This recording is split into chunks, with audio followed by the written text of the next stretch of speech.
was fun. You know what's not fun? Is when my engine dies when my fans kick on.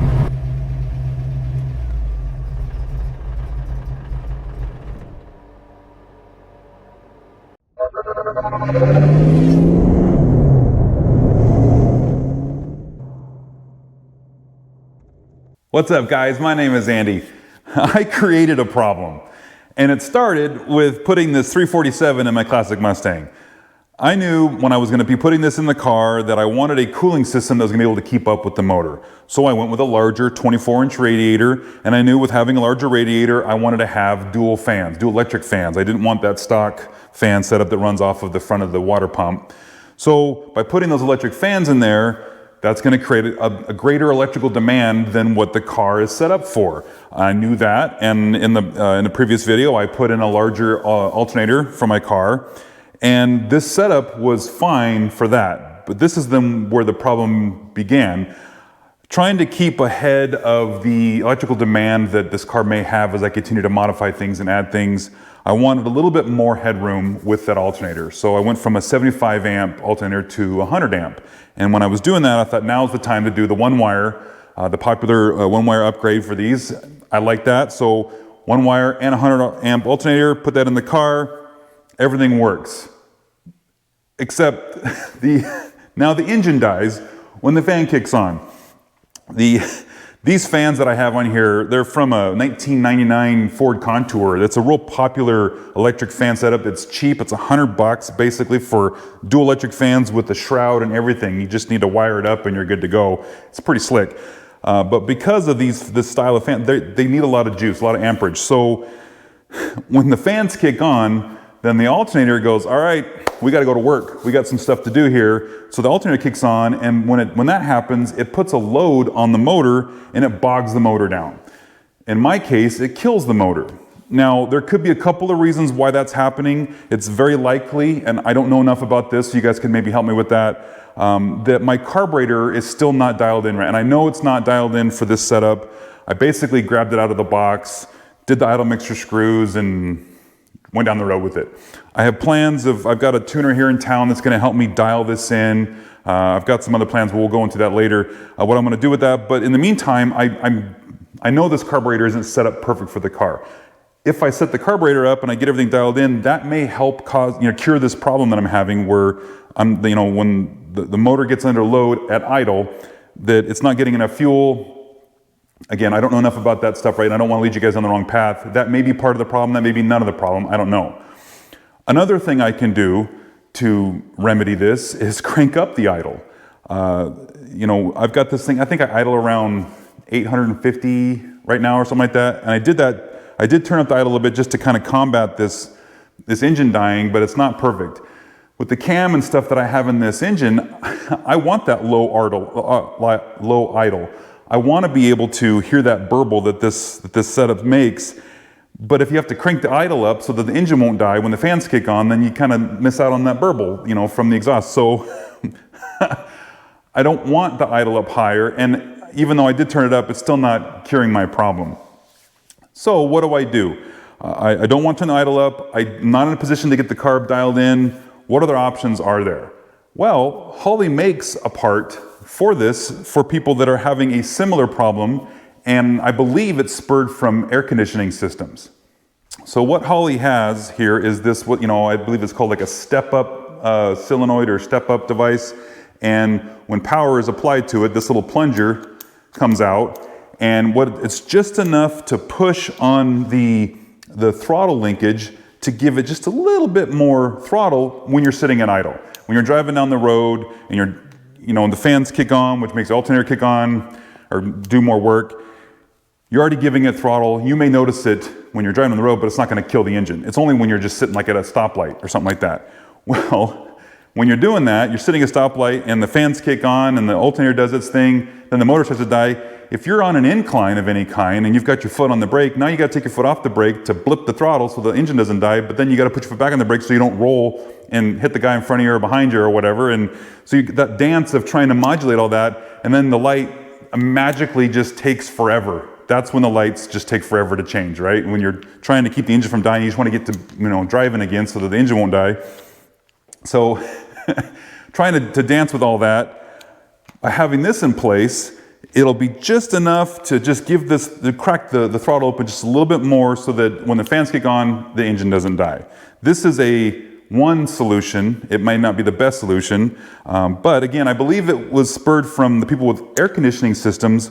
When those air compressors kick on, that puts a significant load on the setup, on your engine here, and it wants to kill the motor. And by having this in place, the AC can kick on, engine doesn't die. Let me show you real quick how this works. So we got the ground wire here coming off of this battery, and we just ground it to the chassis of the solenoid. And then if this is going to be the positive end of it, and we just touch the positive terminal, watch the plunger. See how it just comes out just a little bit? Now that's adjustable. You can adjust how much throw is in there by just spinning this clockwise or counterclockwise. And then you can adjust just the right amount that you need that to come out and hit the throttle linkage just to give it just a little bit more throttle so the engine doesn't die. So now that you know how this works, how do you mount it to the carburetor? Well, Holley makes a bracket that's actually designed for this carburetor, and it puts this right where it needs to be. And this is what that bracket looks like. It's kind of a complex shape here. It's just got a zinc chromate coating on it. It's fairly simple. But when this bolts on there, I believe it goes this way, and then this sits inside like so, then again, when it's activated, this comes out and it hits the throttle. So real quick, let's go to the bench and look at all the parts that we get with this stuff. So this is the part number from Holley, and what you get is this nut that, for mounting it on there, and then just the stepper solenoid or step-up solenoid.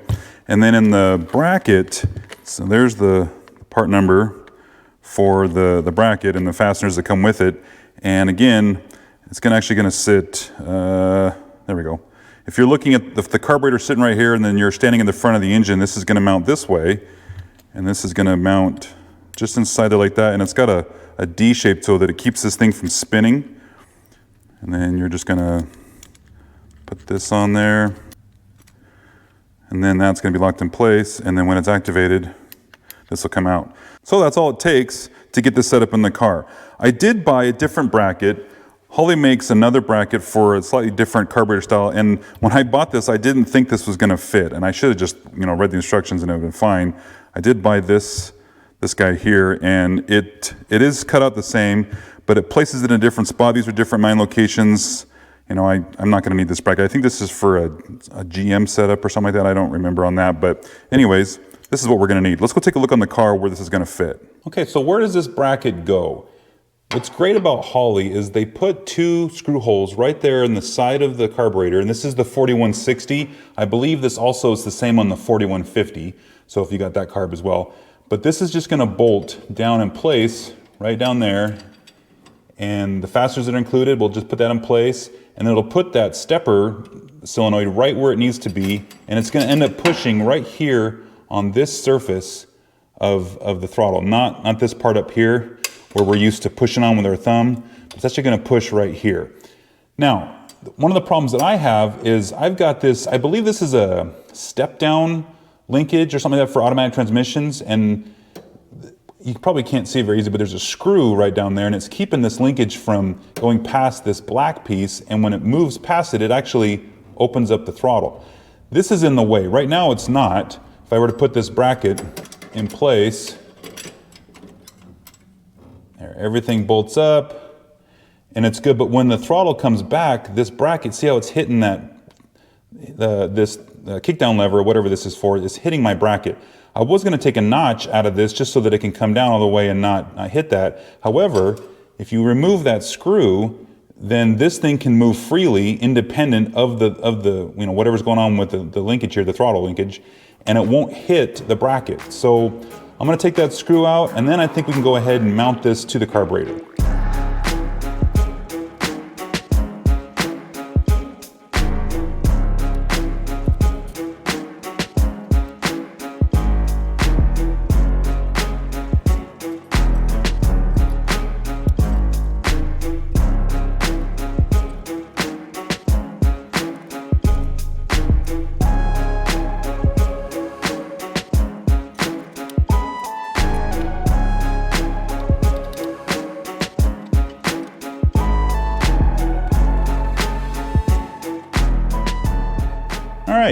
That nut on there to hold that solenoid in place uses a massive 1¼ inch wrench to tighten it down. So, all right, now that we got that in place, from here we can see that this plunger comes out and it just contacts this, and this is adjustable. So what we're gonna do is I'm gonna have to fine tune this, and this is, it just takes a 1/2 inch, wrench to adjust this. And what we're gonna do is you spin it counterclockwise, and that'll extend it out. And we're not gonna need very much, but what we need to do first is get the electrical setup for this. So how am I gonna power this thing? So what I've got is, on my thermostat housing is a switch. And this is just a ground wire. So when this switch opens, when it reaches a preset temperature, this ground wire, grounds, and then it activates the relay that's behind the dash on the firewall on the other side there. And it sends power all the way up to my electric fans. Well, that's exactly what I want. I don't want this solenoid to be active all the time. I only want it to be active when the fans are on. So what I can do is, the relay that this is connected to, I can just tap into the power that's coming off of that relay that's powering the fans and run it to this. So it powers the fans and it'll power this at the same time. When the fans kick off, this kicks off, this retracts, and it's not pushing on the throttle anymore. And theoretically, the idle will go back down to whatever I have it set at when this thing's not needed. Also, you guys saw me playing with this linkage piece here. Now that with that screw taken out of there, this thing's not doing anything, and I don't wanna leave it back here out of the way. It can just float around, do whatever it's gonna do. It's not gonna ruin my, it's not gonna hit this bracket now, because if it does, it's not affecting this lever right here, which is actually connected to the throttle. So that's an important thing to get that set up there. Now this might be able to, something you could take apart, but you have to take off this whole throttle linkage, and there's a spring set up. It's just easier to take that screw out and just let this thing float around. It's not hurting anything. So let me get that power wire ran real quick, guys. Once I get it set up here, then we can try it out. Okay guys, this is try number 2. When I stopped the filming to wire up the car, I took the camera inside to download all the videos off of it and get that put on the computer and let the camera charge. Because wiring it up, this is not exciting to put the wire for this. I just ran the wire, I tapped it into the power coming off of that relay like I had mentioned, and just ran through the firewall and tucked it in the wire loom and ran it right up to the solenoid. Everything's fine. Bring the camera back out here. I must have touched the setting. I don't know what happened. All I got was audio. I have no video of everything I did. So let me explain what I did, since it's a little too late now.